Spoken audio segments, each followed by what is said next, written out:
E como vocês podem ter visto pelo título, né? A gente vai discutir hoje profetismo, poder e ironia, né? Tem um convidado especial hoje, um amigo, Lucas Iglesias. Ele é professor de teologia. Ele é especializado no Antigo Testamento e, de forma mais específica ainda, os profetas, né? Ele fez mestrado e doutorado na USP. E a gente vai falar sobre, como eu disse, profetismo, poder e ironia. Eu vou começar com uma citação aqui, que eu achei bem interessante, que é do Abraham Heschel, que ele abre o livro dele sobre profetas da seguinte maneira. E assim que eu terminar de ler a citação, eu chamo ali o Lucas.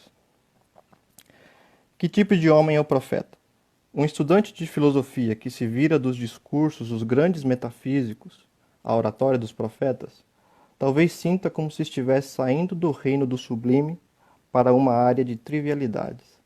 Ao invés de lidar com os temas atemporais de ser e tornar-se, de matéria e forma, de definições e demonstrações, ele é lançado em discursos a respeito de viúvas e órfãos, sobre a corrupção de juízes e sobre questões da praça e do mercado. Ao invés de nos mostrar o caminho através das elegantes mansões da mente, os profetas nos levam às favelas. E aí, Lucas, tudo certo? Tá me ouvindo? E aí, cara, tô sim, agora ouvindo certinho. Lindo. Vou agradecer aqui publicamente, né, você ter aceitado o convite. É um prazer para mim estar trocando essa ideia contigo. E você já tá manjando também desse esquema de live, já milésima live, eu acho que você participando. Tô não, cara. Então, tá, não. Então me ajuda aí caso eu fique meio perdido. Quiser corresponder aos comentários também não tem problema, mas eu vou postar no Beleza. YouTube. Então, se quiser ler alguma coisa aí, comentar, não tem, tá tranquilo, né? Enfim, eu gostaria que a gente começasse nossa conversa, né, sobre esse tema de uma forma bem panorâmica, assim, né? Quero que a gente comece caracterizando um pouco dessa figura do profeta, né? Porque eu tenho visto que no imaginário popular, assim, até no imaginário religioso, o profeta ele é visto mais como um vidente, está associado muito a visões do futuro, a questões apocalípticas e tal. E quando a gente vê o profeta na Bíblia, não é bem isso que caracteriza ele primariamente, né? Não sei se poderia começar discutindo um pouco sobre esse assunto, sobre essas questões mais introdutórias da figura profética, né? É, essa pergunta é bem importante, ô Vitinho, porque, como você bem falou, né, a imagem que a gente tem do profeta Uhum, hoje em dia é do cara que prevê o futuro, de que fala dos reinos que virão, né? E isso tem muito a ver, eu acho, também, né, no nosso caso em específico, pelas nossas uhum. ênfases denominacionais, né? Bem Então, a gente apocalíptico, né? quer calcular, a gente quer saber do futuro, a gente quer saber de tudo, né? Então, Uhum. é meio que uma necessidade, eu acho que até do ser humano, mas a gente tem uma ênfase especial nisso. Só que a gente acaba se enganando em relação a quem é o profeta por causa disso, né? Então, o profeta, antes de mais nada, no texto bíblico, o Uhum. profeta, assim, se a gente fosse pegar assim, a primeira vez que aparece a palavra profeta na Bíblia, aparece em referência a Abraão. Abraão, né, o que é curioso, e num episódio onde ele intercede por Sodoma e Gomorra, né? Uhum. Então, ele é chamado de Navi, e ele intercede, que é o principal termo, né, para os profetas na Bíblia, Uhum. e ele intercede. Ele não intercede por Ló, ele intercede por Sodoma e Gomorra. E essa é uma distinção fundamental, né? Então, esse é um ponto de partida muito importante. Só que assim, É, é, pode falar, pode falar. pode. Não, eu falaria que isso já quebraria um pouco esse paradigma de profeta como aquele que vê o futuro e tal, porque Abraão a gente não vê praticamente nada disso, e essa característica de intercessão já vai marcando um ponto importante da figura profética. E a gente vai falar um pouco mais para frente sobre a aliança e tal, mas eu gosto dessa primeira figura do profeta sendo Abraão. E a intercessão dele também no Egito, acho curiosa, né, com a questão lá da mulher dele e tal. Sim. Enfim, tem várias Não, coisas que a mas gente pode abordar. você mencionou isso que é Uhum, bem interessante, né? Que eu estava pensando assim, estava tentando pensar se tinha algum episódio que Abraão via alguma coisa do futuro. Daí eu lembrei que tem se eu não me engano, é no Gênesis Rabá, que é um comentário uhum, judaico, né, da Torá, de Gênesis específico, né, que eles comentam tentando aliviar a barra de Abraão por ele ter mentido em relação a uhum, Sara. Eles comentam que Abraão teve um sonho, que Deus falou que ele tinha que mentir e tal, uhum. né? E isso, obviamente, não é uma crítica ao comentário, porque a gente faz isso direto, né? A gente lê a Bíblia É, tentando aliviar a barra de todos. E, inclusive, né, no caso de Abraão, aí acontece isso bem Acho, explicitamente. acho até legal essa sacada, essa percepção da figura profética sendo aparece intercedendo pela primeira vez em uma ocasião que a maldição foi causa dele, né? Então você Sim, já vê essa brokenness, esse quebrantamento, talvez assim, da figura profética, não tão idealizada assim como a gente tem a gente tem com hoje em dia, certeza, principalmente na nossa denominação, acredito, né? Da com figura certeza. profética como sendo infalível, todas essas questões Na, um então, pouco mais complexas, é, né? esse é um outro aspecto que, se É, você quiser, até dá pra gente comentar tranquilamente, que até assim envolve diretamente o meu doutorado. Mas uhum. só antes para para É, falar a gente tá bem no panorâmico, né?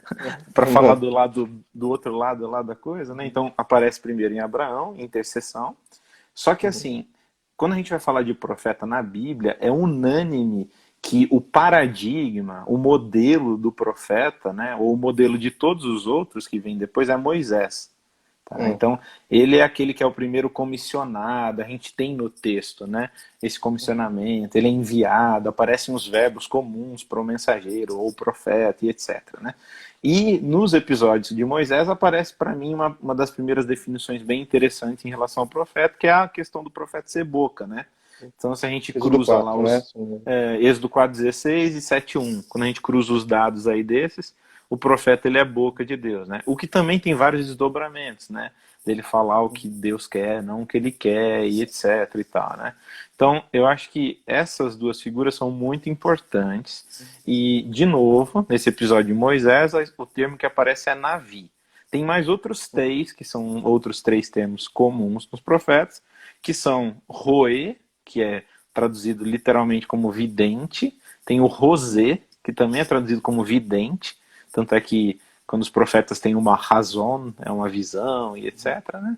E tem o Ish Elohim, que é o homem de Deus, que aparece normalmente nas narrativas de Elias e Eliseu. uhum, Tá? Agora, eu acho que também a confusão em relação a ele ver o futuro envolve o fato de dois desses termos envolver a visão. Né? uhum, Então, muitas vezes a gente associa a visão a alguma coisa do futuro, né? Então, por isso que o uhum, termo vidente. Só que não necessariamente o vidente, a palavra que aparece lá, principalmente o roê, tem a ver com ver o futuro ou ter uma visão sobrenatural. O verbo ra, associado aos profetas, ele tem muito de, assim, ter uma percepção diferente uhum, da realidade, entendeu? uhum, Então, o profeta é aquele que olha para a realidade presente e uhum, lembra da realidade passada uhum. e faz com que a realidade passada seja viva na presente. É Então, uma questão de isso, sensibilidade, talvez, né? total, total, total. Né? Então, ele é o que tem a perspectiva diferenciada. Até você começou com uma citação linda aí do Heschel, né? Ele tem uma citação que ele fala assim, que a missão do profeta eu estou parafraseando, né? Mas Eu é tenho escrito aqui, ah, é? é questão do um só pensamento, né? Não, não, não, Ou não. não? Que é Pode falar. inculcar no Desculpa. povo uma visão divina, né? Ah, E essa visão que ele está falando não tem nada a ver com, tipo, uma visão sobrenatural, eu tive uma visão. Não, é a visão que você tem que ter, né? É essa visão que ele está falando. eu só quero deixar um pouquinho mais explanado para alguma pessoa leiga que talvez está acompanhando, a questão de Êxodo que a gente citou lá de Moisés e Arão, né? A questão de que Moisés é comissionado, né? E tem esse movimento lá em 4,16 que é dito que que Arão seria a boca, né? Uhum, Depois tem 7 que está escrito que Moisés seria como um Deus para com isso. Arão e ele seria a boca dele, né? Então esse movimento de boca, de mensageiro, você vê claramente lá em Êxodo como sendo uma característica principal da figura profeta. Então, só para deixar um E pouquinho mais. você comentou, eu lembrei de um negócio, né? Que eu tinha falado de Moisés sendo o modelo, só Uhum, para fechar aí a coisa. Vários profetas, vários, mas dois específicos, assim, que é estridente a coisa, né? Elias e Jeremias, eles têm ecos dos episódios e de textos e de falas de Moisés, assim, explícitas, uhum, explícitas. Tanto é que, assim, vários estudiosos judaicos, até estudiosos atuais, vão falar assim que o propósito de Jeremias é apresentar Jeremias como um segundo Moisés, e falam uhum, isso de Elias também, né? Até falam assim, esses profetas talvez fossem os profetas que Moisés fala lá em Deuteronômio 18, que ia levantar um Hum. profeta no meio do povo igual a Moisés e etc, né? Então, por isso que é a importância da figura de Moisés como profeta. Então a gente está vendo que o centro da figura profética é essa comissão dele como boca, né? Tem essa questão também que eu acho legal dele como mensageiro, né? Tem esses tons de mensageiro real também que a gente pode comentar um pouquinho mais para frente. Mas o que centra a característica do profeta talvez seja que ele tem uma mensagem, certo? Uma mensagem de Deus, ele é boca. E essa mensagem está associada com o quê? Já tem uma coisa que centra essa questão da mensagem, essa questão de mediação e de aliança. Acho que a gente pode discutir um pouco sobre qual é a mensagem do profeta de forma em linhas gerais, assim. Uhum. Como você bem colocou, né, o profeta ele é apresentado na Bíblia como mensageiro, né? Então, Uhum. a gente pode comparar com várias figuras no Antigo Oriente Médio, mas a figura que mais se assemelha ao profeta na Bíblia, quando a gente olha ao redor, não é a do vidente ou do xamã nos outros povos, mas é a do Ah, mensageiro real, né? Então é aquele cara que fala de maneira autorizada, né? Ele é um representante mesmo, né? Então, aí entra no que você falou, né? Representante, o que ele tem para falar? Na minha percepção dos discursos proféticos, os profetas basicamente vêm lembrar o povo do que a gente chama das maldições da aliança. Então, uhum. fazendo um flashback aí, o povo sai do Egito, e ao sair do Egito, eles chegam lá no Monte Sinai e fazem uma aliança com Deus. Deus apresenta preceitos e leis, mandamentos, estatutos, etc. E o povo responde a uma, tudo que o Senhor falou, nós faremos e obedeceremos. E dentro desse combinado, que segue padrões de alianças do Antigo Oriente Médio, isso daí daria até uma outra live que é muito interessante, né? A aliança que Deus faz com o povo, ela tem esse padrão e inclui, por exemplo, uma seção de bênçãos e maldições, né? Só um parênteses, obviamente isso não significa que a relação que a gente tem com Deus é uma relação de causa e efeito, né? Não é. A questão é especificamente A Jó, para nesse, quebrar esse paradigma bastante, né? Também. no próprio Uhum. texto bíblico, né? Então, a questão específica é a dinâmica de relação de Deus com o povo de Israel, né? Era assim, e tem os motivos, né? Também, Deixa eu só comentar uma coisinha claro, rapidinho aí, claro. Lucas, sobre esse ponto, que eu estou vendo ultimamente com a questão de pandemia e tal, não sei o que, eu vejo muito sendo citado textos deuteronômicos com relação à peste, isso aqui, eles são aplicados. E também tive o contrário, né, com relação às Uhum. bênçãos e tal. Então, essa questão de bênção e maldição está inserida num contexto de aliança, de povo, de coletivo, que às De um vezes essas propósito de aplicações. Israel como nação, e etc. A teocracia, e etc. Então fica muito difícil, para dizer o mínimo, né, essas aplicações, né, contemporâneas de aliança, de bênçãos ou maldições. Mas enfim, desculpa, pode continuar seu Aplicação raciocínio. não, não, né? É tipo É, descontextualização, né? É verdade. isso que a gente vê, né? E daí eu vejo assim, a mensagem dos profetas é a seguinte: quando a gente vê a aliança, a gente vê nas maldições uma progressão, entendeu? Sendo que o ápice das maldições é o exílio, a Exílio. condição de exílio. Então a gente vê nos profetas uma mensagem que envolve totalmente a memória, né? Eu até gosto de falar assim, Hum, que biblicamente para os profetas acreditar é lembrar, né? Então, se você não lembra, você não acredita, né? A memória é essencial. Lembrar do que foi combinado, lembrar do que já foi feito, lembrar do que seus pais fizeram e etc. Então, é essencial. E eu acho que a até assim, apostasia lá no livro de Juízes começa, né, com essa questão dos filhos que nascem, esquecem o que aconteceu no Egito. Fala assim, realmente, essa tem questão até de... um negócio legal na festa do Pêssar, né, na festa Uhum, da Páscoa, né, fala que isso daí é no Seder de Pêssar, né, na uhum, cerimônia judaica. Daí eles vão interpretar por que tem 4 vezes na história, na Bíblia, na Torá, que é para ser uhum, contada a história da Páscoa, né? E eles vão falando porque tem 4 filhos diferentes, tal. Isso é uma interpretação judaica, mas é bem filho perverso. curiosa. É, mas o Ah, é último legal. é do filho rebelde, né? E qual que é a Uhum, característica do filho rebelde? É aquele que fala assim, o que essa história tem a ver com vocês? Então ele se sim. desconecta da história, né? A história é totalmente alheia à realidade dele. E esse é o principal problema, né? Então, os profetas vêm para lembrar isso. Agora, eu acho essencial a gente lembrar que essa recordação não está estritamente relacionada com uma mensagem falada, né? Eu acho que assim, Hum, essa recordação envolve a vida do profeta, né? Então, tem muito a ver também, por exemplo, com o que eu gosto bastante de falar e eu estudei sobre isso, que é sobre as ações simbólicas dos profetas, né? Então, em várias situações, os profetas fazem assim, uns teatrinhos de rua, né? Onde, uhum, na minha opinião, né, na minha percepção, em todas elas, eles vêm para lembrar ou chacoalhar o povo em relação a alguma coisa das maldições da aliança, né? Então, normalmente está associada ao exílio, né? Principalmente em Isaías, Jeremias, Ezequiel. Então, Isaías tem que sair pregando, na Bíblia está despido, né? Mas é a roupa que eles sairiam para o exílio, uhum. tipo roupas íntimas, né? Filho de olhos Jeremias tem tampados também tem essa questão. Ezequiel, né? Ele faz um buraco na parede de casa, faz a bagagem de exílio e não olha para trás e ele não pode olhar para nada porque o povo não ia olhar Hum, para trás. Jeremias tem que fazer um canzis, né? Aquele jugo de animal e andar com aquilo, porque a hum, servidão do exílio seria aquela realidade. Então, de novo, né? Ser profeta não é necessariamente só o que ele fala, apesar de ser denominado boca, né, no início da Bíblia. Envolve a vida dele, né? Isso eu gosto até de fazer esse parênteses, porque assim, é, ser profeta envolve muito mais assim o testemunho do que a declaração. uhum, Então, por quê, né? Porque normalmente eu acho que a gente vê testemunho como um sinônimo de falar, né? Ah, nós temos uhum, que testemunhar de Deus, né? Então a gente tem que falar. A gente tem que dar um folheto, a gente tem que ir bater na casa e falar de Deus para o outro. Só uhum, que isso é um mensageiro. O mensageiro fala.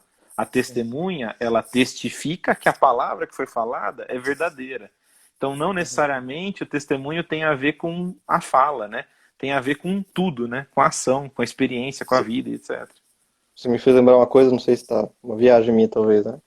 De que aparece a criação como testemunha algumas vezes no quesito de aliança e tal, não sei o que, o que eu escrevi no meu artigo lá de conclusão de curso, sobre Salmo 19, da criação Uhum. silente, testemunhando e tal, acho que bonito esses paralelos, né, de um testemunhar que não necessariamente é falado. A gente vê, Não, né, tem eu tudo a lembro de ver. Oséias também, claramente, Tem esse tudo a ver. O movimento, né? testemunho. Isso é tão. Tem tanto a ver que o testemunho não necessariamente é feito pelo ser humano, né? Outras Hum, coisas testemunham, né? Então, não necessariamente envolve a fala, né? Então, o profeta é assim, a existência profética, o Heschel fala isso e eu gosto muito. Só para quem não sabe, né? O Abraham Joshua Heschel é um rabino e ele era um filósofo judeu e ele tem livros maravilhosos e um deles é um livro sensacional eu- sobre esse aí, sobre os profetas. Recomendo fortemente para quem tem vontade de estudar sobre a figura do profeta, né? Ele vai falar que a existência do profeta é um incômodo, né? Para a hum, comunidade, para a sociedade, né? E é isso, né? O profeta é aquela figura que quando você não quer lembrar de alguma coisa, ele está lá para te lembrar do que você está esquecendo, né? Às vezes propositalmente. Então é uma existência que é incômoda, uma existência legal que chacoalha o povo. essa questão de memória e tal. Acho que a gente pode falar do conteúdo do discurso profético, um pouquinho mais para o final, que eu quero focar na questão da ironia e tal. Mas tem, então, a gente está fazendo esse panorama mais geral, né, do profeta como boca de Deus e como mediador de aliança. Acho que é impossível entender a figura profética desligada desse conceito de aliança. Acho que é Com muito certeza. importante se trabalhar dessas ideias, de que ele vem relembrando esse comprometimento do povo, né? Relembrando o que aconteceu no passado, né? Revivendo talvez alguns pontos da história de Israel e tal. E Mas até, vamos Vitinho, até quando ele vai falar de coisa do futuro, ele fala dentro dos termos da aliança, né? Então, sem falar de Daniel, que é o que a gente sempre uhum. fala, mas Jeremias, ele vem falar e ele fala de uma nova aliança no futuro, tal, né? Então, quando ele vai falar de uma relação futura, ele chama de aliança, né? Então, de E até novo, essa questão de nova aliança, circuncidar do coração e tal, coisa que a gente já viu que é uma no coisa já Pentateuco, o exatamente. retorno do exílio a gente já viu ali também anteriormente. Então, até é legal isso, até olhar para o futuro tem esse Tem a olhar ver para com o que constrói o futuro é o passado. Legal pra caramba. exatamente, exatamente. E uma coisa que eu gostaria de falar agora, a gente está falando de aliança e tal.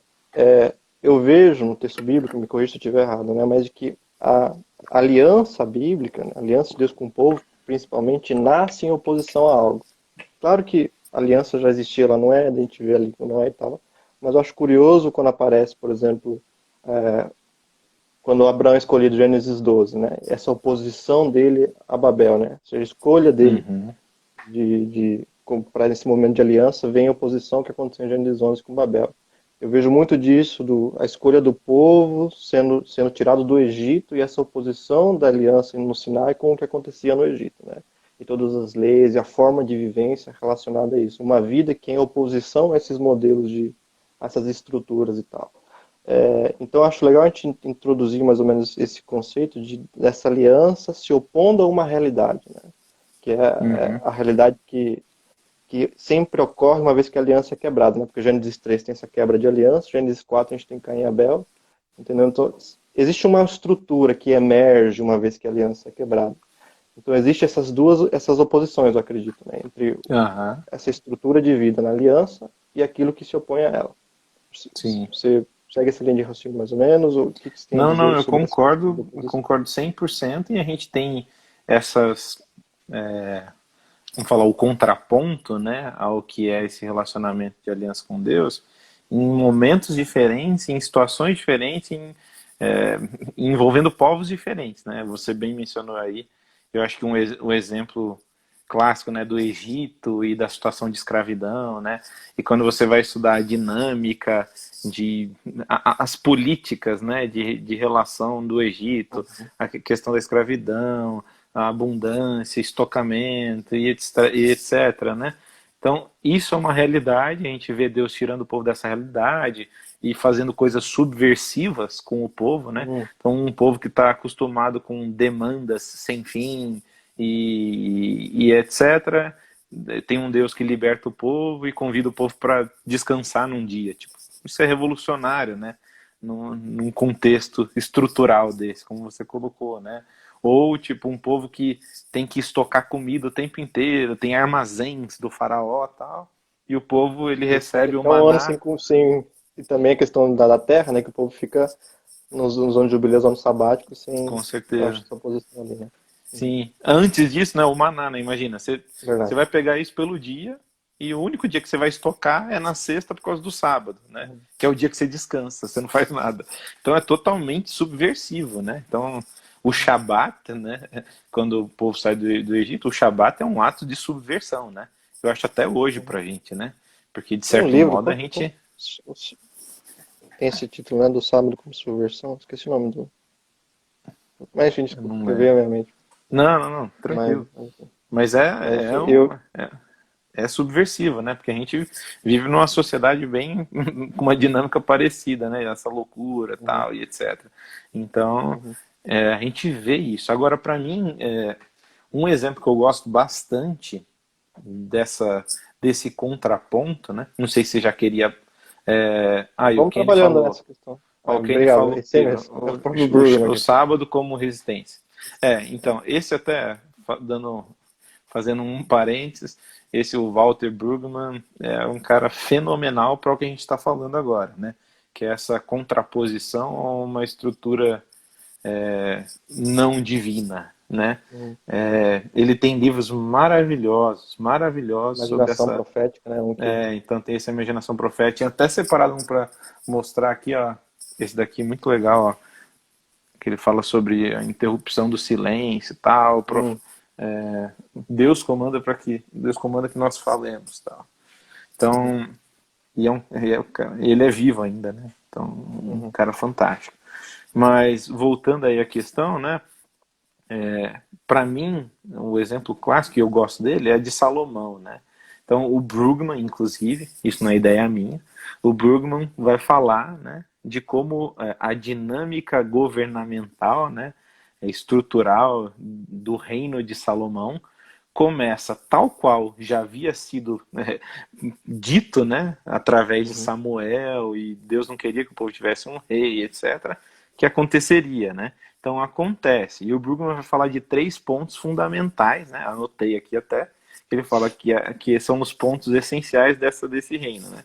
Que é a abundância, é uma política social de opressão e Uhum. uma religião estática, né? Eu queria até falar sobre esse texto, então, Manda ver. ele fala lá... Antes de você falar Não, rapidinho, claro, claro. você fez um movimento aí que eu acho importante, de que a, o povo nasce em oposição a uma estrutura vigente, certo? Um status quo que é opressivo. Isso que você tá comentando agora, de que acontece com o povo com o passar dos anos, a não lembrar, a esquecer a aliança que é feita, ele acaba se tornando em uma coisa que talvez é muito parecida do lugar que eles saíram, né? Por esses três Sim. elementos que você vai destacar agora, né? Chegando ao nível de, no fim, voltar tipo, a perder a terra, né? Voltar a não ter terra, né? Então eles voltam para uma dimensão desse nível, né? Então essa é exatamente a dinâmica, né? Então, e aí, né, o Esse ponto. Salomão é exatamente esse exemplo, né? De uma Uhum, situação onde começa na perfeição, só que com o uhum, passar do tempo ele vai tipo, se distanciando, né? Então ele falou lá da abundância, né? De acumular, né? Então acumular tal. Por quê? Ele vai falar porque acumular, né? O estocamento e tal vai criar na população uma falsa percepção de saciedade, né? E daí essa saciedade vai ter a ver com várias coisas, né? Isso daí não é o Bruno que falou, mas eu só uhum, pontuei algumas, né? Uma é, tipo, saciedade. Não existe mais mistério na religião, na uhum. relação com Deus. Tudo tem a ver com respostas que a gente tem que dar, né? E qualquer Resolvido, semelhança né? com qualquer realidade nossa é mera coincidência, né? O mistério desaparece, né? Então agora a gente só tem questões a serem resolvidas. Essa é a questão essencial. Segundo ponto, né, em relação a essa saciedade, é criar de novo uma falsa religião de otimismo, onde Deus vai simplesmente trabalhar para que a nossa condição estável e agradável, o nosso status, se mantenha, né? Então, ó, religião de um falso otimismo. E por último, é, essa religião, né, essa falsa percepção de saciedade, requer da gente um anulamento do outro, né? Então a gente Uhum, acaba vivendo uma vida fora da história. E isso é um negócio muito doido, né? Porque a gente inclusive, a gente faz isso com o evangelho, né? A gente fala assim, por exemplo, Jesus falou para a gente cuidar do outro, né? uhum, Então, daí você fala assim, não, mas cuidar do outro é de tal ideologia, não sei o que lá, tal. E a gente pega o evangelho e coloca o evangelho numa bolha e desencarna uhum. o evangelho, né? Então, o evangelho é encarnação, né? É a manifestação, Deus se revelando num momento na história, Concretamente, etc. né? Exatamente, a gente tira essa revelação de um contexto encarnacional para uma dimensão que, se fosse essa a revelação, a gente nem sequer entenderia, né? Uhum. Então é totalmente bizarro, né? Então essa é a abundância. Segundo a política social de Gente. opressão, você vê no Reino de Salomão, em diversas situações, em Primeiro Reis, a dinâmica de Salomão colocando taxas gigantescas, bizarras para o povo, né, para manter esse status do governo, né, do reino. Então, essa é uma questão, acho que, Uhum. essencial. E, por último, a religião estática, eu gosto bastante de falar disso, né, que é assim, o acesso a Deus, resumindo, é através do rei ou do reino. Então, se você critica o rei ou o reino, você critica a Deus. Entendeu? Então, isso é muito interessante. E isso se torna mais interessante ainda quando não só a gente fala assim, porque a gente pode estar pensando agora assim, de um governo específico, né? Mas se a gente Uhum. pensa dessa dinâmica, inclusive dentro de um contexto religioso, muitas vezes, né, a gente vê essa realidade, né? Tipo, por Uhum. quê? Porque, por exemplo, a religião estática vai minar a imaginação, né? Então, Excelente. a imaginação é essencial para a relação, né? Com Deus. Então, assim, qualquer coisa que esteja fora do que o estático determina, né? Do que o reino determina, vai ser uma coisa muito subversiva. Não, isso não é religioso, porque Pensaria, tá, né? é heresia, é imaginativo, né? E é curioso que, tipo, Ezequiel, acho que é no capítulo 20, ele é chamado pelos opositores dele do criador, dele ser um criador de Machal, né? de provérbio, de parábola, metáfora, né? Possibilidade de tradução de Machado. Então, ele é o cara que não fala objetivamente. Ele é o cara que Questão de conta enigmático, assim, histórias. mais ou menos, né? Ele fala por metáforas, né? Então ele vai fazer um clipe, ele vai falar de Deus, pô, ele põe um astronauta lá, né? Que nada a ver, eu não entendi nada, né? Uhum. Então, Excelente exemplo. externar, né, essa religiosidade tem a ver só com aspectos objetivos, né? Então, essa é a característica da religião estática, né? O que complica bastante, né? Então, daí o Brugman fala, que eu acho fantástico, ele fala assim, a função do profeta é quebrar com essa consciência real, né? É, consciência real. Esse é o nome que ele dá Então, para essa ele forma de ver fala o mundo. Royal Consciousness, né? Então ele fala que a imaginação profética, né? O desafio do profeta é quebrar com essa consciência real. E o reino, em várias situações, vai tentar minar a voz do profeta, né? Direto.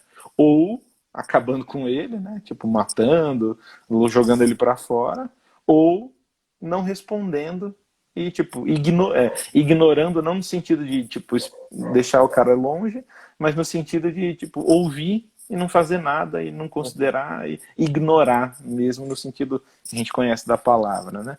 Então É, são possibilidades aí. eu acho legal até a gente citar essa falta de pedigree, eu diria, do profeta, né? Porque você tem essas três funções ali no Antigo Testamento, que é o rei, o sacerdote e o profeta, né? Comumente dito, né? E esses dois primeiros, eles têm um pedigree, assim, o rei descende de Uhum. Davi, etc. Apesar que a gente vê que isso não é seguido 100%, a questão do sacerdote também, né? Descende de Arão e tal, mas o profeta não, né? O profeta, ele não possui, assim, um cargo institucionalizado, a não ser os profetas da corte, que a gente vai ver que Sim, eles mas estão ali só para uhum. manter, digamos, os costumes. Mas manda ver. Não, o que eu ia falar assim, mas mesmo se alguém pensar assim, mas o profeta não tem um status diferenciado, porque tipo, e esse pensamento nesse sentido é correto, porque assim, de certa forma o rei não deve, entre aspas, ao profeta por ser rei, Uhum, porque é o profeta que unge, né? Pô, Samuel, a gente vê exemplos claros disso, né? Samuel unge quem vai ser o rei, várias vezes ele fala assim, eu te instituí rei, né? Como se fosse ele uhum, mesmo, Samuel, né? Daí depois não é para mais ser mais Saul, ele vai no meio do reinado de Saul, unge outro. Daí Natan, uhum, depois vem na sequência, ele fala que o reinado davídico ia durar para sempre. Ele que vem e fala que é Salomão e não o irmão dele, né? Que deveria ser o sucessor. Então, assim, em certo sentido, tem sim, né? Um status, assim, diferenciado por isso. Só que o problema é que, assim, a partir do momento que tem o rei, começa a acontecer um distanciamento, né? E esse status, ironicamente, eu acho, né? Vai se perdendo. Então, tipo, o rei, que supostamente deve ao profeta a função de uhum. rei, agora ele não quer ouvir o profeta, né? Porque na maioria das vezes o profeta vem e fala de alguma coisa contrária ao que o rei tá fazendo, né? Então, até nesse sentido é curioso, né? Mas, de fato, o profeta, ele é assim, ele não tem essa linhagem, né? Esse pedigree, essa palavra é excelente, né? E isso já começa no chamado dele, né? Porque, assim, Uhum. o movimento, né, para ser profeta é diferente, né? Apesar da gente ouvir, né, a escola dos profetas, mas você não tem nenhum exemplo da Bíblia no cara que foi lá para a escola dos profetas e se formou e agora virou um profeta e tem as histórias dele, né? Porque agora Uhum. ele tem o diploma. Não, Uhum. sempre é assim. Deus escolhe e normalmente o profeta não se sente capaz e nem quer, né? Isso é bem curioso, né? Então o movimento é de cima para baixo, não de baixo para cima. O movimento de baixo para cima é de qualquer outro tipo de intermediário em povos vizinhos. O cara é o xamã, Uhum. ele vai aprender com o ancestral dele, etc. Como acessar o divino e barganhar com o divino. Não, na Bíblia é diferente. O movimento é de cima para baixo. Deus escolhe o profeta, ponto final. Acho que é legal citou essa questão do xamã, que me fez lembrar uma questão que o Heschel levanta, de que o que o profeta busca, ele não é uma experiência mística, nem a busca assim por uma iluminação, mas é que todos conheçam a justiça de Deus. Então você vê que esse chamado para fazer concreta e vigente uma realidade para todos, né? Não alcance místico, religioso, íntimo dele. Né? Acho bem legal essa dinâmica, né? Esse contraste entre a a religião bíblica e o profetismo bíblico com o que a gente encontra na circunvizinhança. E Onde é mais... você falou isso, eu lembrei do texto lá de Moisés, né, quando ele está sobrecarregado, e daí o espírito vai e se divide, vai sobre 70, né? Só que dois caras não estão na hora, estão no acampamento. Uhum, Daí chega um maluquinho desesperado lá, Moisés, tem dois caras uhum. profetizando no acampamento, tá? Daí a resposta de Moisés é maravilhosa, né? Ele fala assim: quem dera todo o povo fosse profeta, né?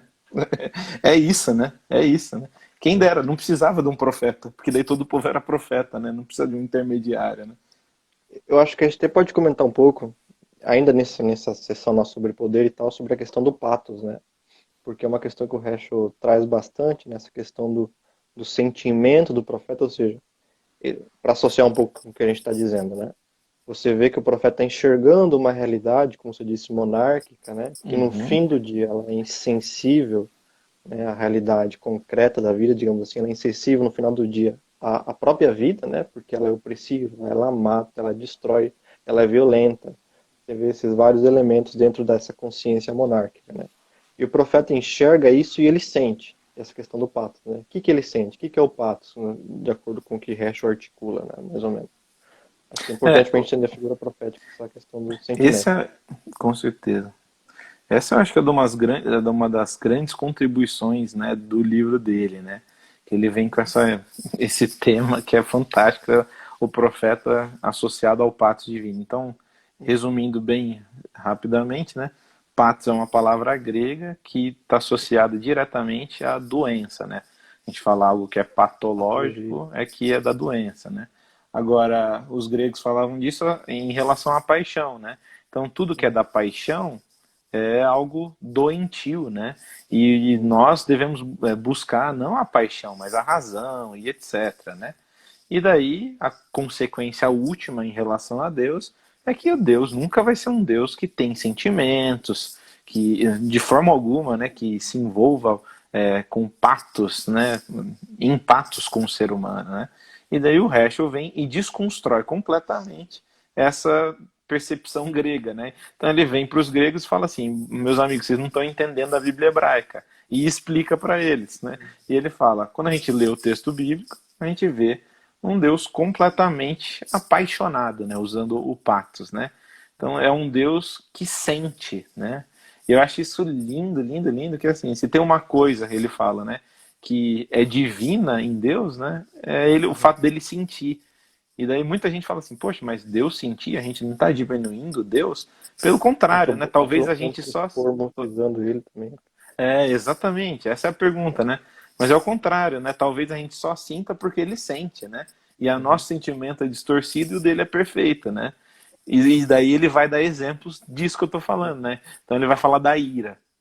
A ira de Deus não é desmedida. A ira de Deus não é sem, sem controle, né? Descontrolada completamente. A ira dele vem como resposta à ação do ser humano. E a vinda dela já é um convite nela mesma para que ela desapareça e você mude, e etc. Né? Então, ele vem falando que Deus é o Deus bíblico é um Deus do pactos, né? Um Deus É. envolvido totalmente com o ser humano. E daí o que acontece em relação ao profeta, né? O profeta, por ele ser próximo de Deus, e aí eu acho que até uma ponte para a questão da ironia, né? Porque assim, o ofício profético é essencialmente irônico, né? Hum.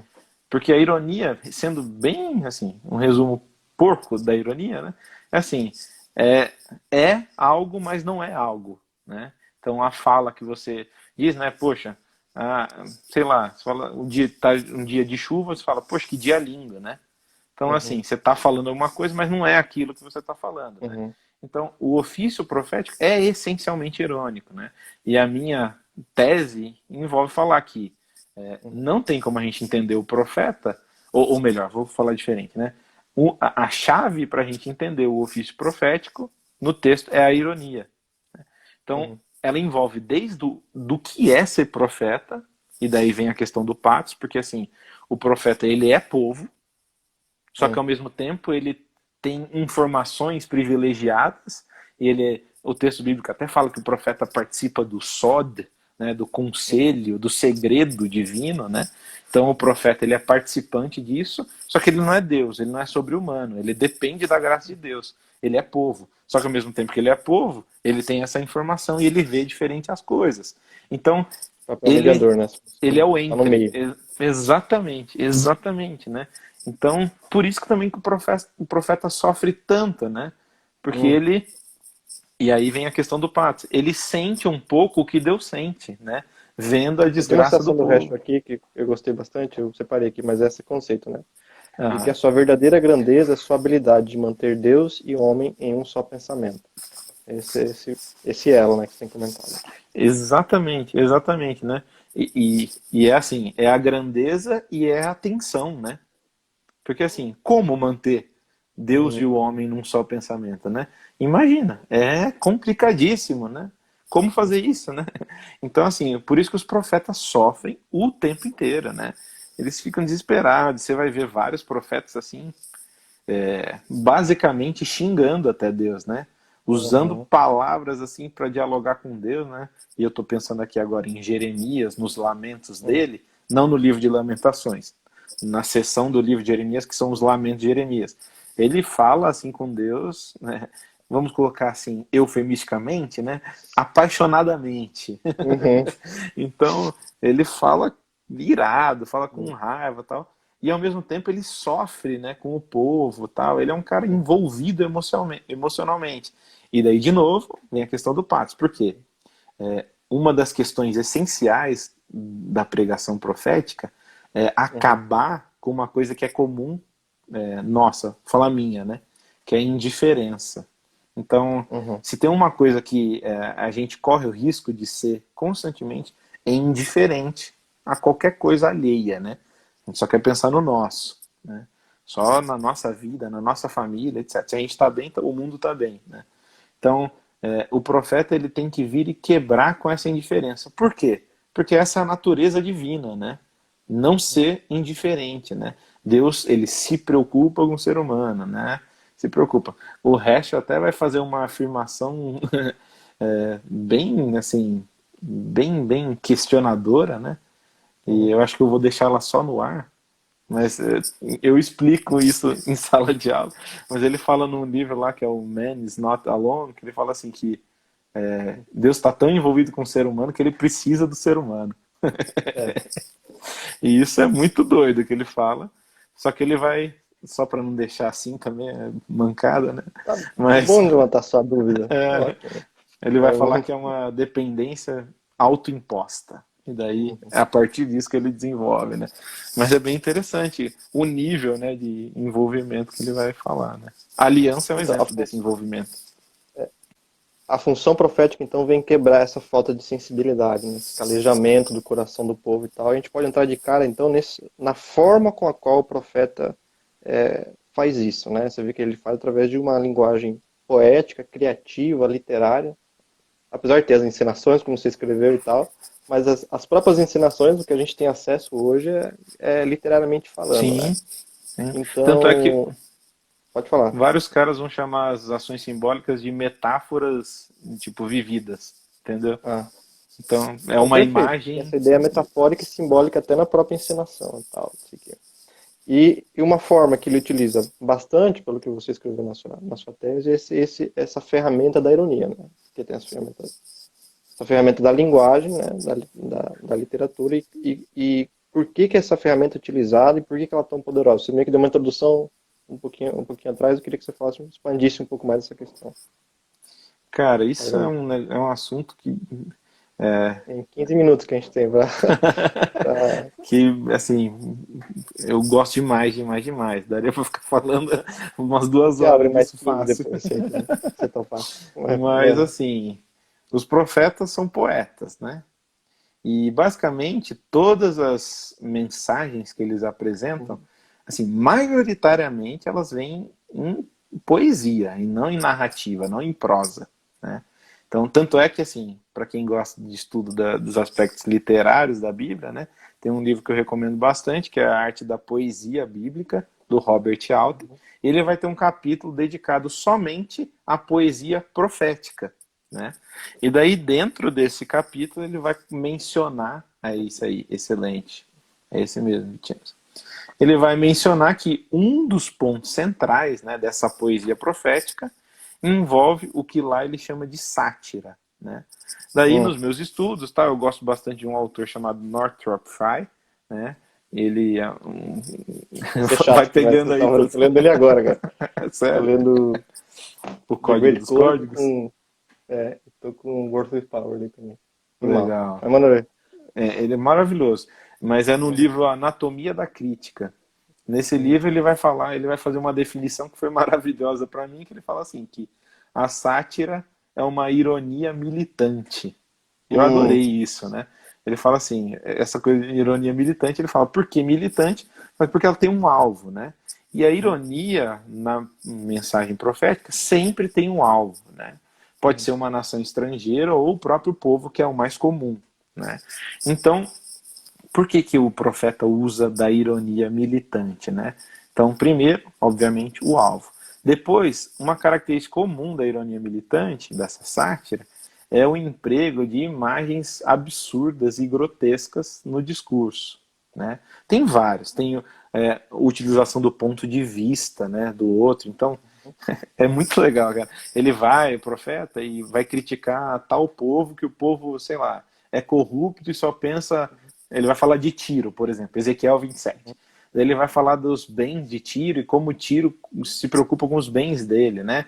E ele fala de Tiro e começa a fazer um catálogo de uhum, coisas que Tiro tem, né? E todas essas coisas são colocadas num navio, que na metáfora de Ezequiel é Tiro, porque uhum, os cidadãos de Tiro são conhecidos por serem os fenícios, né, grandes fabricantes de navios, tal, e ele vai colocando tudo isso no navio, e no meio dessa lista, e que envolve você, você entrou na mentalidade do pessoal de Tiro, ele afunda o navio, entendeu? Com tudo dentro e fala que tudo vai pro fundo uhum. do mar, tal. Então é totalmente E até um cômico pouco de pra comédia gente. nessa ironia, né? Você tem Total, essa né? Pra gente, alguma né? ideia. Pra eles não, com certeza. É. Mas essa questão, né? Então, o grotesco e o absurdo. O que vai envolver? A gente poderia separar em várias ramificações, né? E daí também daria para falar sobre todas elas com bastante tempo, né? As imagens que envolvem o uso de animais, né? O que é muito curioso, porque toda vez que o profeta vai falar de um animal em comparação com Israel, é assim: se o animal tem uma característica positiva, é para contrastar com a negativa de Israel. Se o animal tem uma característica negativa, é para mostrar igual o de Israel. Então, Uhum. as vacas de Bazã são gordas, vocês também. O boi e o jumento conhecem o seu dono, vocês não. Pois não. Então é demais, né? Daí tem outras que são mais bizarras, né?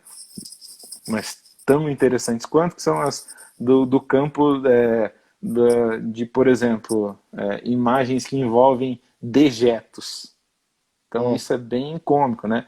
Vários textos, o profeta vai falar de vômito, de fezes e etc, né? Então tem um texto até na Bíblia que um dos profetas vem e fala que Deus vai passar esterco na cara dos sacerdotes e vai tratar os sacerdotes como esterco e tirar, ou como as entranhas do bicho, que também tem esterco, e vai levar fora do acampamento, tal, né? uhum, Então, outro lá de Isaías, que fala que os líderes do povo têm uma mesa lá preparada, só que o que eles têm para oferecer na mesa é vômito e fezes, tal, né? É isso que o povo tem para comer, oferecido pelos líderes, porque eles são bêbados, não conseguem nem falar, e ele reproduz até no discurso a fala de uma criança, meio blá, blá, blá, blá, blá, uhum. blá, e é totalmente fantástico, né? E tem um outro campo, que eu consideraria um terceiro, que envolve a temática sexual e é pesadíssimo, assim, né? Usando, por exemplo, pegando, por exemplo, Ezequiel 16, onde ele vai falar de Uhum. Jerusalém e Samaria, e ele fala das duas cidades como duas prostitutas, só que ele faz, assim, um detalhamento, assim, Grotesco. explícito, né, das coisas. Ele fala dos amantes delas, né? Fala que elas não queriam receber dinheiro, elas que pagavam para que os amantes viessem.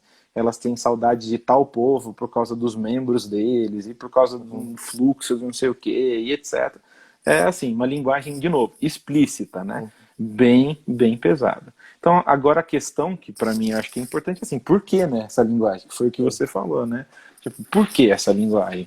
E eu acho assim que essa linguagem envolve uma coisa muito importante que é assim, imagina, você está falando com um povo que não lembra de nada, né? Que depois de eu pregar da maneira convencional, não teve nenhum efeito. Então o profeta vai usar da arte para falar, para tentar chacoalhar, provocar o povo, né? Então a intenção do profeta é chacoalhar o povo, para fazer com que o povo se lembre, porque ele está desesperado como Deus está desesperado, né? Só que apesar dele estar desesperado, essa linguagem não é uma linguagem assim instintiva, desmedida, sabe? O cara sem controle, descontrolado. Uhum. Não, é totalmente pensada, né? Ele pensa em todos os detalhes Artística, né? exatamente, e constrói essa imagem com esses componentes fantásticos, né? Ele vai falando de tudo isso e, pô, se o povo... Imagina, né? Imagina se a gente ouve isso nos dias de hoje, né? O cara usando uma linguagem dessa para chacoalhar o povo. É chocante, né? É absurdo, né? E isso é uma coisa essencial da ironia, né? Por quê? Porque a ironia, quando a gente vai estudar o fenômeno da ironia, ela envolve, assim, conceitos, ideias, costumes que são comuns a nós, né? Então, ela precisa disso, né? Para que ela funcione. E, além disso, tem um efeito maravilhoso da ironia, né? Que, por exemplo, você me conhece, né? E daí, se você me pergunta assim, pô, eu vi que você tá mais magro, você tá fazendo exercício? Eu falei, não preciso, eu tô bem e tal. Você já sabe que eu tô sendo Uhum. irônico, você me conhece, etc e tal, né? Você sabe como eu sou. Então, isso é importante, por quê? Muita gente não entenderia. E você, ao ouvir isso, você vai ouvir e pensar assim, pô, isso é subjetivo, né? Tem coisa Uhum. que eu e ele só sabemos e que outros não sabem. E a gente acaba se tornando íntimo e a afinidade acontece. Então a ironia promove a afinidade, porque a ironia é, de certo modo, um convite, né? Então Uhum. nessas imagens que os profetas vão colocando, imagens bizarras, grotescas, tal, ele vai convidando a audiência através das afinidades e dessas quebras de afinidades, a se envolver no discurso dele.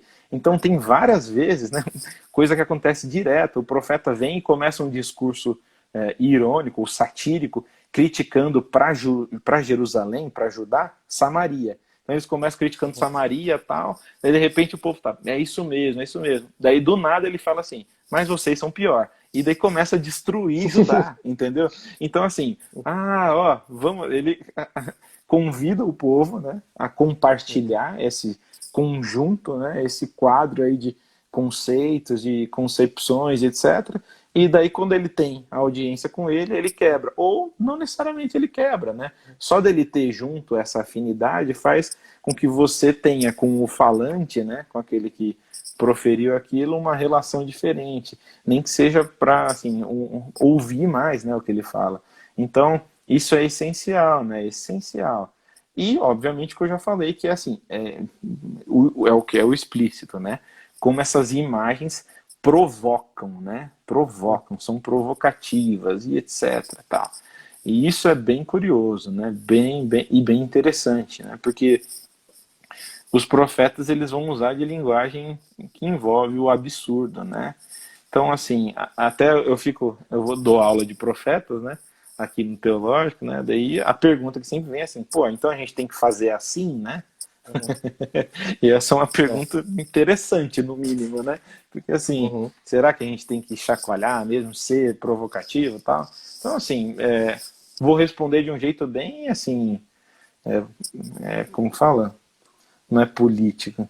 Enfim, um jeito bem tranquilo, né? É Uhum. assim, no mínimo, né? No mínimo, a linguagem dos profetas fazem com que a linguagem faz com que a gente pense em possibilidades diferentes de falar algo, né? Então, Uhum. assim, o que já é, na nossa situação, né? O que já é uma coisa absurda, né? Como assim, né? Possibilidades diferentes, né? Então, E vai existem diretamente em possibilidades. contra, e vai diretamente em contra essa consciência real, como o Brugman defende, que tem um discurso definido, um padrão que nada pode sair disso. Estático. Essa forma de enxergar o mundo é a única possível, estática, não existe nenhuma outra maneira. Daí, pelo que eu tenho entendido que você está falando, a ironia é esse processo de você entrar em outro mundo, com essa familiaridade que você apontou, e do nada o profeta, em alguns casos, como você disse, te mostra outra forma de ver a realidade. É um caminho de linguagem fora dessa forma de enxergar o mundo. Mais ou menos isso? Totalmente, totalmente. Por exemplo, eu estava falando de Ezequiel, né? Ele começa lá no capítulo 16 falando assim: Ah, Jerusalém, quando você era novinho, eu te resgatei, cobri sua nudez, e aí a gente fez aliança, e você se tornou minha esposa, tal. De repente, ele começa a pegar os mesmos componentes no início do oráculo e usar para a Uhum. prostituição dela. Então, assim, da mesma forma que antes você era nua e eu te cobri, agora você vem e mostra a sua nudez para qualquer um que passa. Ele fala assim, você abria as suas pernas para qualquer um Animal, que cara. passava e etc. Tá? É forte. Cara, achei extraordinário, assim. E eu gostaria de enfatizar também esse caráter de que, apesar de ser escandaloso, talvez seja uma palavra, ele não é, ele não é, ele não é desmedida a palavra, mas ele é pensado, né? Ele é articulado de Sim, uma, se você for estudar literariamente o que é escrito, não é que o cara está escrevendo de qualquer maneira para ofender, você vê uma intencionalidade literária, artística e poética de que aqueles que querem talvez serem assim de escandalosos deveriam pelo menos chegar, tentar imitar pelo menos esse aspecto, né? Porque é fácil ser escandaloso por ser escandaloso, diria eu, né? exatamente. Por que você não Mas pensa no que você está escrevendo, né? E constrói, assim, artisticamente a sua crítica, ou que seja a provocação, ou faça com que a imaginação, né, que é tão cerceada, né, em várias situações, né, que ela aflore, né? Então, ser profeta tem muito do risco, né? Assim, é óbvio, né? E aqui eu vou colocar um contraponto, né? É óbvio que é, e eu acredito nisso, você me conhece e sabe até assim que a minha natureza é mais do silêncio, mais de ficar na minha, de ser mais quieto e etc. E até assim, isso é uma coisa que eu luto comumente, assim, poxa, será que eu estou muito quieto? Será que eu tenho que falar mais? Será que... Isso é uma constante porque é o meu jeito, entendeu? Agora, então, o contraponto é óbvio que tem um momento certo, né? O contexto, a época da vida certa, o lugar certo, a forma certa. E, de novo, eu acho que isso é tão arte quanto o que você está falando, né? Então, eu sempre falo, né? A maneira como você fala e entender o momento tal é tão importante quanto o que você está falando, né? Porque você pode queimar essa sua arte para sempre, né? Pelo momento errado, né? Então, até quem fala isso não é nem assim necessariamente nada bíblico, né? O Bakhtin vai falar bastante disso, né? Do, das, das situações sociais, né? Então você não é o mesmo falando com seus pais, com seus amigos, etc. Porque você entende que são situações diferentes, né? E daí quando chega numa situação dessa, quem não fala é, é omisso e etc, né? Isso é engraçado, porque daí a gente acaba entrando na mesma situação de julgamento que daqueles que a gente criticava, né? aí o Tim tá me zoando. Cara, eu tô faz 4 meses sem cortar o cabelo, mas não fiz a mesma cagada que os outros. Que Cara, tá então, desse jeito e às vezes é melhor você não tô careca. cortar do que acontecer isso, cara. Então, Eu tô esperando pra abrir as quarentenas aqui ah, pra poder ir no cabeleireiro. Porque quero ficar mais mas foi bom, parecido, eu né? já vi onde eu tenho falha na cabeça, tudo já. Ah, consegue ver melhor a realidade. Exatamente. Ô, Vicente, eu Então, estava lembrando de um texto aqui, mano, depois até para quem quiser ler, exemplifica legal o que a gente estava falando lá da relação do poder, lá, que é Amós uhum, 7, do 10 ao 17. Esse texto é uhum, fenomenal, né? Basicamente vem uhum, o sacerdote lá, Amazias, e ele começa a criticar o que Amós está falando. uhum, A fala dele no fim é que porque esse santuário, porque esse é o santuário do rei e o templo do reino, né? Olha uhum. a crítica do sacerdote. Não, esse é o santuário do rei e o templo do reino. Daí basicamente Amós ouve aquilo e fala: tá bom, mas Deus me mandou falar e eu vou Ok. falar e a mensagem é isso. E ele fala e é legal porque tem várias ênfases no seu, a sua mulher, a sua terra, você e etc. É um texto bem legal, vale a pena aí. Amós 7, 10 a 17. Então, a gente meio que estava direcionando essa ideia de ironia e um contexto um pouquinho mais contemporâneo, né? A gente Uhum. vê essa figura do profeta, a gente vê como ele atua, a gente vê que ele se põe contra a injustiça, que ele se opõe a essa opressão do mais fraco, do mais pobre, etc e tal, que ele faz isso sem medo.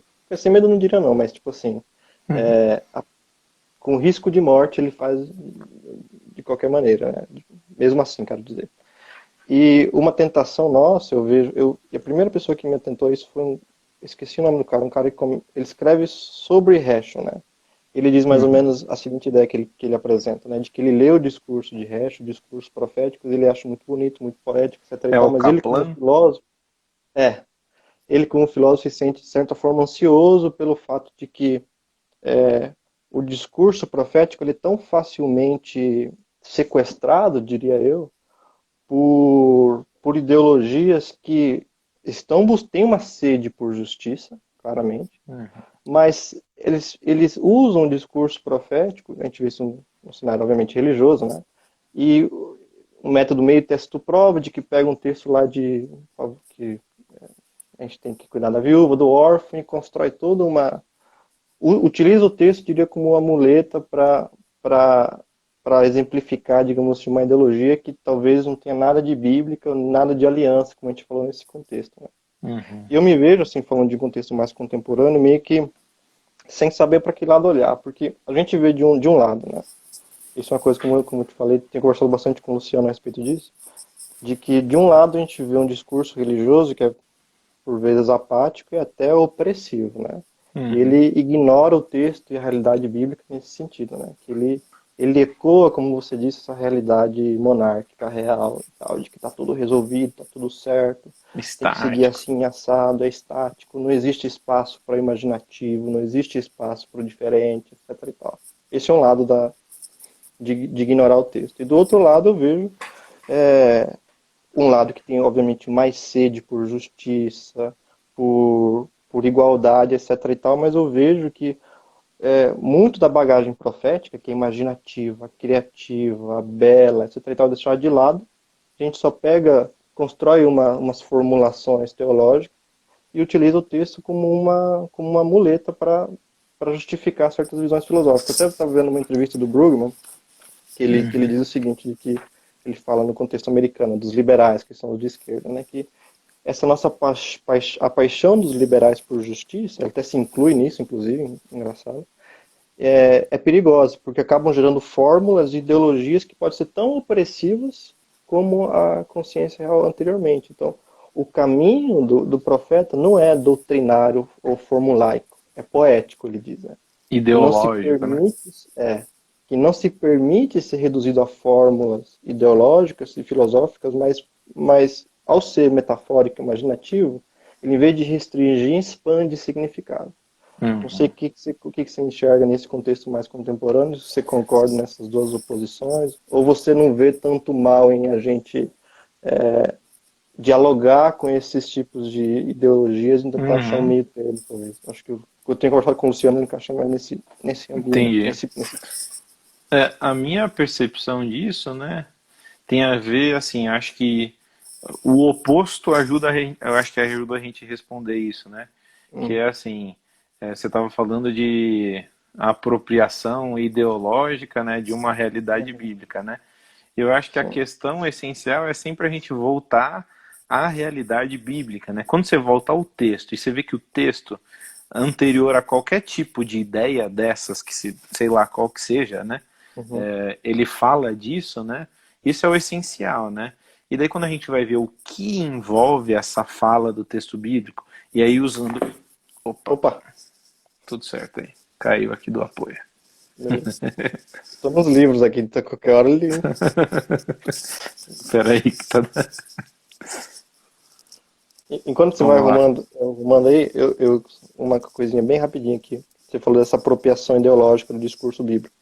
De que eu vejo essa apropriação de um lado, mas do outro lado eu vejo também de que qualquer discurso, como você disse até lá no início, né, qualquer discurso que fale de justiça social, o outro lado apático e Fala, digamos pô, assim, é insensível, política. imediatamente associa com questões ideológicas. Então você fica Sim. meio que como eu disse, 100 amigos, mais ou menos, na história. Exatamente. E é isso mesmo, eu concordo, né?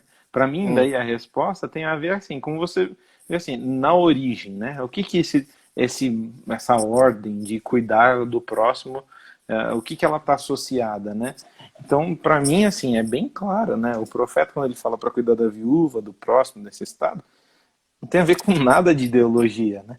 Tem a ver com um princípio básico de compreender quem é o ser humano diante de Deus, né? Então, eu gosto muito e repito direto esse texto, né? De Jeremias 22:16, quando vai falar de Josias, né? Fala assim: cuidou do pobre, da viúva, do necessitado. Porventura não é isso me conhecer? Diz o Senhor. Tipo, ele está falando não, tipo, isso é de tal ideologia.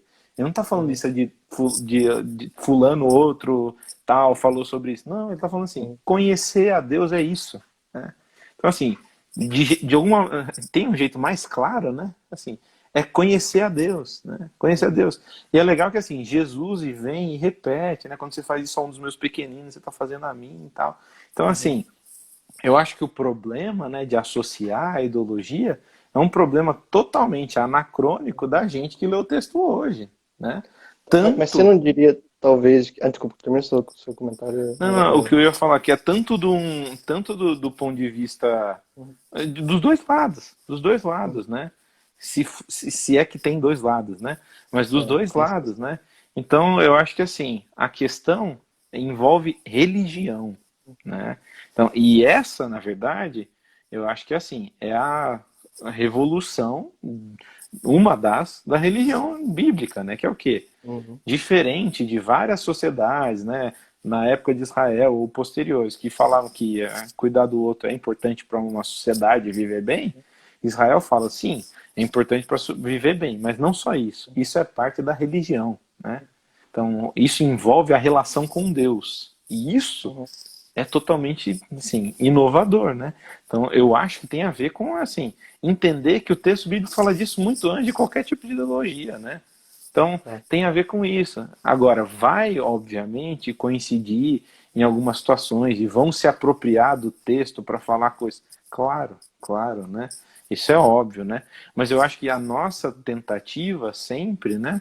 O que a gente tem que se esforçar sempre é para lembrar que essa mensagem não é uma mensagem ideológica para fundamentar nada, é uma mensagem que está envolvendo assim, é uma percepção, né? E aí tem bem a ver com o profeta, né? É um ajuste de visão, né? Então, Hum, você vê o outro, no caso específico do que você falou, né? Porque teriam vários outros temas que a gente poderia falar, né? Mas nesse em específico do cuidado com o outro, é um ajuste de visão, né? Ver o que o outro é de fato, né? Então, é isso, né? Não tá ligado à ideologia, né? E daí vai acontecer o que você falou, né? Vão olhar e falar, mas tá pregando isso porque é ideológico, tal, de tal linha, de tal, etc. então, eu acho isso muito trágico, né? É anacrônico, como você falou, e demonstra claramente que uma falta de conhecimento do texto bíblico, Uhum, e é muito triste o fato de sempre que a gente vai falar do texto nessas questões de justiça concreta e social, as ações são ideológicas, sim, mas uma coisa que me incomoda, tenho pensado muito sobre isso, é que eu vejo também o outro lado, e eu quero ver se você concorda um pouco sobre essa visão minha, de que eu vejo de que essas pessoas com sede por justiça e dentro de um contexto religioso, ao falar de justiça, eu vejo muito pouco do imaginário o bíblico, que né, você quer dizer criativo, com inovador. imaginário criativo quando você fala disso? Só para Não, entender. no sentido de que quando eu vou falar de justiça social e de amor ao próximo, eu vejo os profetas fazendo de uma forma completamente inovadora, entendeu? Literariamente falando e poeticamente falando, né? Eles são geniais na forma como eles apresentam a realidade e é justamente o valor do que eles fazem, a meu ver, se encontra nesse artífice deles de conseguir descrever a realidade de uma forma tão bela, extraordinária ou chocante, né? Uhum. Impactante, talvez, O que falar. Então, talvez isso é bem. solucionaria a caracterização de tal discurso como Isso ideológico. isso que eu estou apontando, justamente, que às vezes me dá uma Entendi. certa ansiedade de que eu vejo um lado falando de justiça social, mas o discurso, as palavras que são utilizadas, apesar de talvez não ser a intenção da pessoa que tá, ou das pessoas que estão articulando isso, é um universo de linguagem que está minado ideologicamente falando. Entendeu? Se a Entendi. gente for falar, por exemplo, de pobreza, se eu falar de classe, perdão, a palavra proletariado, né? Essas Uhum. questões que estão minadas ideologicamente falando, ou a gente vai falar questões mais pós-modernas, né? De gênero, Sim. de, enfim, todas essas questões mais de etnia, etc. e tal, Entendi. minadas de ideologias, né? Que podem ter seu valor filosófico, sim, não estou dizendo que não tem, não estou dizendo que não existe nenhum valor intelectual nelas, mas talvez eu vejo no caminhar profético um caminho que ele não se rende a nenhum dos lados, mas respeita a tradição, porque você disse uma vez, ele lembra do passado, ou seja, ele não ignora um Uhum. lado da sala, digamos assim, mas aponta para uma realidade diferente da presente. Sim, Então, sim. Eu é mais entendi, um, eu entendi. Tipo, você então, sente falta desse apontar para uma outra realidade, né? é, E mais ou menos isso. eu também sinto, né? Eu entendo, obviamente, que certos termos e expressões podem até, assim, não ter a conotação necessariamente dessa ideologia quando você usa, e daí alguém ouvir dessa maneira e etc. Tal. Mas eu entendo o que você falou, né? Da discussão voltar para uma realidade maior, né? Uhum, Do que eu estava falando, por exemplo, né? De tipo, ver o que é o ser humano, né? Diante dos olhos de Deus e etc. e uhum. tal, né? Então, um ajuste mais amplo do que uma realidade específica dessa, né? É É nesse histórico, sentido, né? ideológico. Um Entendi. exemplo para mim que eu estou estudando sobre isso recentemente, estou percebendo, de que eu vejo uma figura muito profética, né? E ele Uhum. se posicionou claramente contra a guerra do Vietnã. E você vê que na oposição dele, você vê esse caráter profético dele não se rende ao discurso anti-imperialista que era vigente naquelas décadas e tal. Mas, Uhum. ao mesmo tempo, ele está no time que é contra a Uhum. guerra do Vietnã. Também há questões éticas ali com o Martin Luther King, aquele marcha em Selma, etc. E tal. Uhum. Então, sei lá, eu simplesmente sinto falta dessa visão que concilie, entendeu? A tradição e olhar para o futuro. E eu não consigo enxergar com bons olhos esse outro lado que só consegue Entendi. enxergar a justiça num paradigma muito ideologizado, né, digamos assim. E eu Não, não sei entendi. Eu entendi. E eu concordo. Eu acho que assim a questão daí, assim, a pergunta e a reflexão é complexa, mas de certo modo, assim, parece que a resposta tem a ver assim, com uma percepção do texto bíblico, né? Tem a ver com o conhecimento do que é religião biblicamente, né? E daí a discussão partir disso, né? E acho que daí quando ela parte disso, aí sim, talvez ela vai. Porque assim, se você fosse buscar essa religião bíblica, né, dentro dos Uhum, paradigmas que a gente conhece, estuda e conversa, tal, né, o ideal, né, não haveriam nem essas discussões, nem claro. essas tendências, né? E daí essa é a questão, né? Essa é a questão. Então acho que tem mais a ver com um ajuste da percepção da religião bíblica, né? Da religião Uhum, bíblica, de quem é o ser humano, de como o ser humano é visto, né, por Deus e etc. Tal. Então eu concordo contigo, né? Eu concordo contigo, mas eu não, assim, a solução para mim né, tem a ver, por isso que parece bobo, né? Parece simples, mas tem a ver uhum, assim com uma percepção real da religião bíblica, né? uhum. Eu acho A que gente é essa é a convidado questão. a enxergar, né, de novo, né, retornando ao início. Né? Exatamente, né? Então, eu gosto bastante, né, daquela ideia que a gente já conversou, inclusive, não aqui, né, mas em outras situações, né, de de entender que a vida não tem uma dimensão que não seja espiritual, né? Então, Fantástico. eu acho que quando a gente vai nessa direção, biblicamente, mudam-se conceitos, né, e posições envolvendo um monte de coisa, né?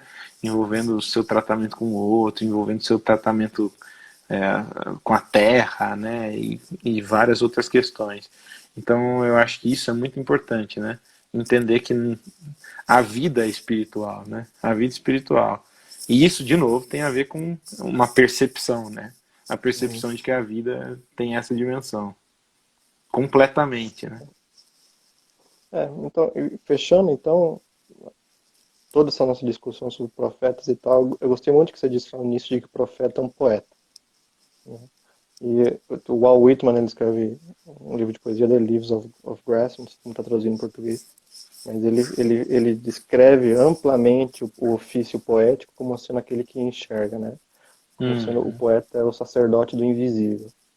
Então, uma coisa que eu levo para mim, assim, também eu compartilho com quem está assistindo, né? De, de que existe talvez um terceiro caminho profético, imaginário e bíblico que não se rende nem a uma apatia religiosa e também nem se rende a uma revolução social dentro de um paradigma ideológico. Existe um caminho de reconciliação, talvez, né? Assim, pelo menos Uhum. assim eu enxergo, assim Poético. eu vejo. Poético, né? Um caminho Seria poético que assim, veio, uma poética da existência, né? exato, É, exatamente seria isso. uma coisa Em assim. vez, pode falar, pode falar. Não, eu lembrei, você estava falando disso, eu lembrei de um livro, você tinha comentado aí dos livros do Fry, tem um livro Uhum, dele chamado de Double Vision, então a visão uhum, dupla, né? E uhum, ele vai mostrar justamente assim a capacidade do poeta que deve, a capacidade que o uhum, poeta deve ter de ter essa assim, essa percepção duplicada, né? E ele vai falar da relação da poesia, da literatura com a religião, né? É bem uhum, interessante. Mas aí você me lembrou de uma outra coisa, né? Que tem um texto, é, até eu falei sobre isso no casamento do Gustavo Kinderman. Tem um texto de um cara que eu gostava bastante, principalmente no começo da minha faculdade de teologia, que é o Rubem Alves. E daí ele vai ter um texto lá que ele vai traçar paralelos entre o poeta e o cozinheiro, né? E daí uhum, esse paralelo eu acho que facilmente poderia ser com o profeta, né? Que ele vai falar assim que o poeta, tal qual o cozinheiro, ele vê alguma coisa, ele vê uma batata, mas ele não vê uma batata. Ele vê o que essa batata pode se tornar, né? Ele olha para um tomate, ele não vê o tomate, ele vê o que esse tomate pode se tornar, né? Esse é o poeta, esse é o cozinheiro e eu colocaria, esse é o profeta, né? Porque ele vê a realidade, mas ele não vê só a realidade. Ele vê possibilidades nessa realidade, né? E eu acho que essas possibilidades envolvem sim essa existência poética, né? Então essa existência poética não estaria restrita aos poetas, né? Mas uhum. envolveria o profeta e até de certo modo o cozinheiro, né?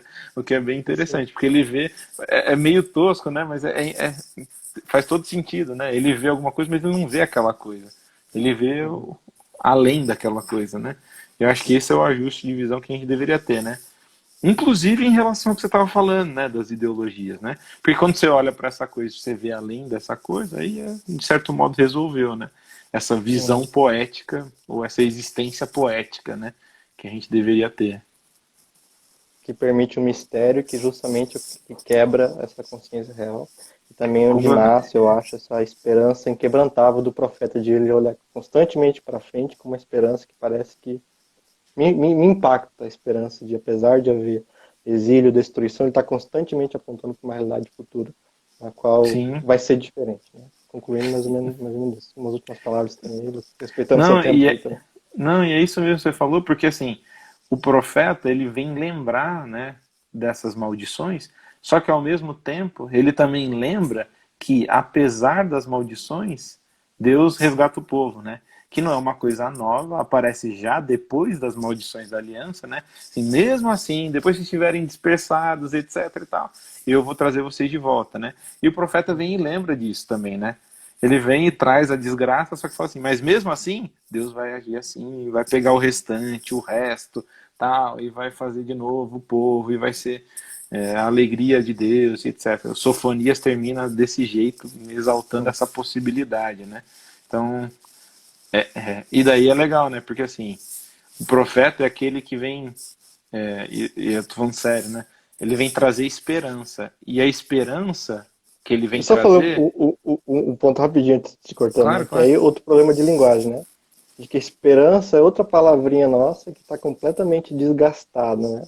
Eu É, percebo isso. Eu me sinto até incômodo às vezes de usar pelo fato de que cadê os poetas, eu acho, para me dar uma nova palavra para utilizar para expressar esse sentimento que você sim, está articulando, né? Mas enfim, desculpa entendi. te cortar aqui. Não, mas o que eu ia falar é que eles vêm trazer essa esperança cuja natureza é totalmente assim externa, né? Que transcende, né? Então, profeticamente, né? No sentido da natureza do profeta, né? A esperança é uma coisa que não vem do povo, né? A esperança é uma coisa que transcende o povo, né? Só é esperança porque está além, né? Porque pelo povo acabaria, tipo, exílio, dispersão, já Bacurtar, era. É, destruição exatamente. total. Acabou. Só que daí, por causa de Deus, né, esse componente, né, que transcende essa desgraça, é possível a gente enxergar ou vislumbrar uma coisa que a gente não consegue agora, né? E aí, de novo, tem a questão da visão, da possibilidade, né?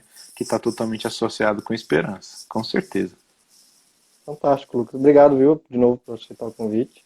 Aprendi Imagina, bastante, cara. então queria saber várias coisas aí. Me deu umas sementinhas aí que eu vou dar uma lida mais. Legal. Mas valeu, mano. Valeu mesmo. Agradeço a Imagina. todo mundo que viu aí. Eu vou salvar de novo aqui e vou salvar no YouTube. Quem quiser ver tudo, vai estar lá, viu? No mesmo canal. Valeu, Lucas. Quer dizer, Valeu, cara. Um abração aí.